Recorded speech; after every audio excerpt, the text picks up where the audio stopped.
ओम शांति भाई जी। आज की मुरली दिल को छू गई, लेकिन एक बात अंदर घूम रही है। ये सच्ची कमाई वाली बात क्या सच में इतनी पावरफुल है? सिर्फ पावरफुल नहीं, ये ही एक ऐसी कमाई है जो कभी खत्म नहीं होती। बाकी सारी कमाई बस दिखावा है। ऐसा क्यों बोल रहे हो? हम पढ़ाई करते हैं, जॉब करते हैं, पैसा कमाते हैं। वो सब भी तो जरूरी है ना? जरूरी है, लेकिन स्थायी नहीं है। सोचो, आज जो कमाया वो इस जन्म तक ही रहेगा। लेकिन बाबा जो सिखा रहे हैं वो कमाई 21 जन्म तक चलती है। 21 जन्म? मतलब ये सिर्फ आज के लिए नहीं, फ्यूचर के लिए है। हाँ, ये एक्चुअली फ्यूचर डेस्टिनी बन रही है। जब हम अभी ज्ञान लेते हैं, योग करते हैं और सेवा करते हैं, तो हम अपने आने वाले जन्मों की किस्मत लिख रहे होते हैं। तो क्या हम अभी जो सोचते हैं वही हमारा फ्यूचर बनता है? बिल्कुल। और यही सबसे गहरी बात है। आत्मा जैसी अभी बन रही है वैसा ही भविष्य मिलेगा। भाई जी, एक बात और समझाओ। बाबा ने कहा आत्मा में खाद पड़ी है। ये सुनकर थोड़ा अजीब लगा। अजीब लगता है, लेकिन सच्चाई है।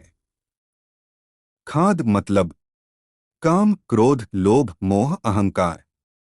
ये सब धीरे धीरे आत्मा को कमजोर और अशुद्ध बना देते हैं। तो हम पहले ऐसे नहीं थे? नहीं, हम पहले सतोप्रधान बिल्कुल पवित्र थे। लेकिन 84 जन्मों में धीरे धीरे ये विकार आ गए। मतलब हम अपनी ओरिजिनल प्योरिटी खो चुके हैं। हाँ, लेकिन अच्छी बात क्या है पता है? अब उसे वापस पाने का मौका मिला है, संगम पर। और वो कैसे मिलेगा? सिर्फ याद से, सिर्फ बाबा को याद करने से। पर भाई जी, ये सिर्फ याद सुनने में आसान लगता है, लेकिन प्रैक्टिकली बहुत मुश्किल है। बैठती हूँ तो मन इधर उधर भागता रहता है। यही तो असली युद्ध है, माया वर्सेस आत्मा। जब तुम याद में बैठती हो तो माया डिस्टर्ब करती है ताकि तुम स्ट्रॉन्ग न बन सको। तो क्या ये नॉर्मल है कि मन भटके? बिल्कुल नॉर्मल है, लेकिन हार मानना नॉर्मल नहीं है। देखो, बाबा ने आज क्या कहा? योग से ही विकर्म विनाश होंगे। मतलब, अगर याद नहीं करेंगे तो पाप खत्म नहीं होंगे। तो फिर हम कितनी भी अच्छी बातें सुन ले, अगर याद नहीं किया तो फायदा नहीं। एग्जैक्टली। ज्ञान सुनना इजी है, लेकिन याद में रहना असली कमाई है। भाई जी, भक्ति में भी लोग बहुत कुछ करते हैं, रोते हैं, गाते हैं, भगवान को पुकारते हैं। तो वो सब क्यों नहीं काम आता? क्योंकि उसमें सच्ची पहचान नहीं है, बस भावना है, लेकिन ज्ञान नहीं है। मतलब बिना समझ के भक्ति अधूरी है। हाँ, जैसे कोई रास्ता ही गलत हो तो कितना भी चलो, मंजिल नहीं मिलेगी। और अभी हमें सही रास्ता मिल गया है। हाँ, बाप खुद आकर सिखा रहे हैं। इससे बड़ी बात कुछ हो सकती है? नहीं, ये तो बहुत बड़ी बात है।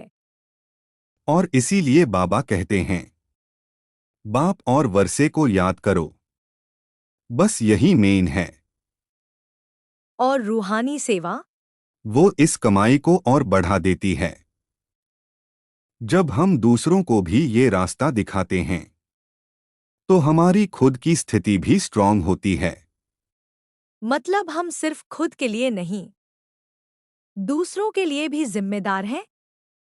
बिल्कुल, रूहानी यात्री बनकर दूसरों को भी यात्रा कराना, यही असली सेवा है।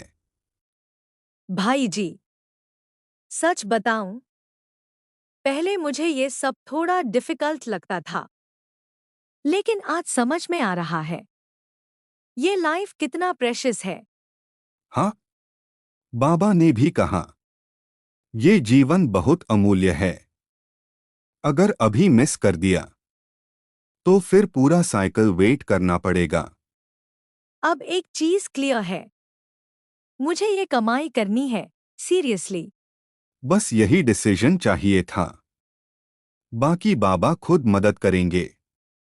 तो भाई जी, आज से हम दोनों पार्टनर हैं इस कमाई में।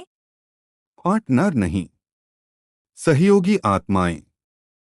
संगम का समय जीवन का सबसे अनमोल समय है।